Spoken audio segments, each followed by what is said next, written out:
Hey everyone, Rob here. You can see we have wheels on the car, which is always a fun thing to do. So I thought I'd talk to you about the wheels. The formula part, Formula Ford, specifies the diameter and the width of rims that we're allowed to run. It specifies the tire sizes, the minimum weight of the vehicle. As you can see here, with the driver and all fuel as you come off the track, 1,110 pounds. So that's the formula part of things. So here we have American Racers. That's what we had to run last year. Not my favorite tire, to be quite honest. I prefer Hoosiers from Indiana. And here I have a set of new Hoosiers.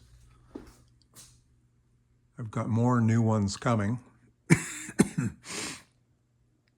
And it's always nice to have nice brand new tires on them.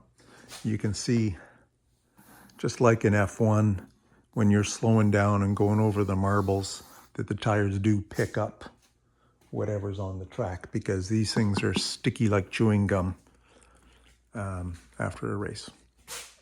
At any rate, there's two ways you can go with wheels on a Formula Ford. The older Club Fords, as we call them, with the outboard suspension, will have 4 wheel studs coming out, just like a street car, right? And then 4 wheel nuts, and there you go. Very straightforward. The more modern design is a single nut, a center lock wheel. So instead of, let me get my flashlight here, instead of a wheel stud, get the lighting a little bit better, where you would have a wheel stud, you have instead an Allen head cap bolt. So essentially it's like a pin that the wheel slides over top of, and that's where your connection is for torque, for braking and acceleration and so on. So the 4 pins locate the wheel. Then we have this spacer. This part fits in the inside of the wheel very nicely.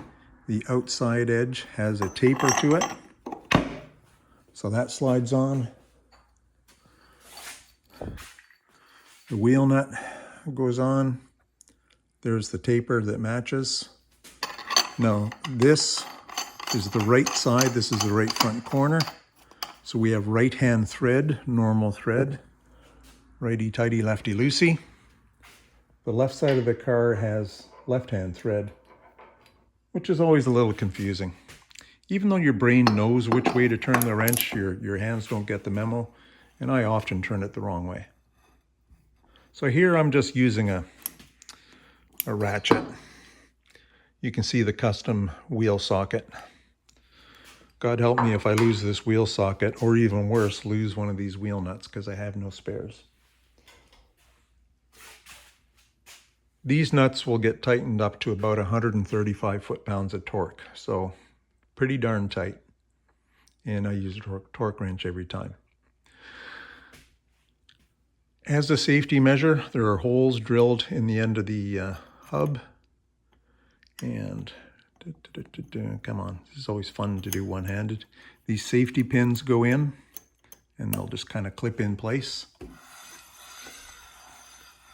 If for any reason that nut comes loose, it can only back out a little bit. It'll hit the pin and your wheel won't come flying off, which is really nice. It saved my backside on at least one occasion. So 13-inch, 5.5-inch wide rims on the front, and you can see the wheel profile is pretty conventional. Sidewalls are close to the rim half. The rears are the same size rim, but the tires are substantially wider, and they have this really funny cantilevered sidewall, as it's known. Very unique tire design on the inside and the outside that allows a much wider tire on the same size of rim. Bit of a distorted view because of perspective, but the rears are a wider tire than the front. These are slicks, of course. 2 sets of slicks for the season. If you want to be competitive, I have rain tires in my trailer. A spare set of wheels with rain tires mounted because this is Vancouver. And Lord knows it rains a lot.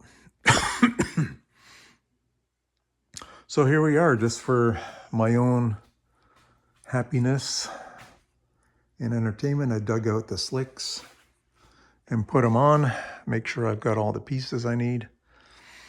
The new slicks have arrived, and I'll get them swapped over and mounted on the rims. And that would just be one step closer. Probably the next video is going to be the engine startup. In a couple of days, I've got some friends coming over and we're going to fire this baby up. And that's always a whole lot of fun, especially if it goes smoothly. All right, that's enough for now.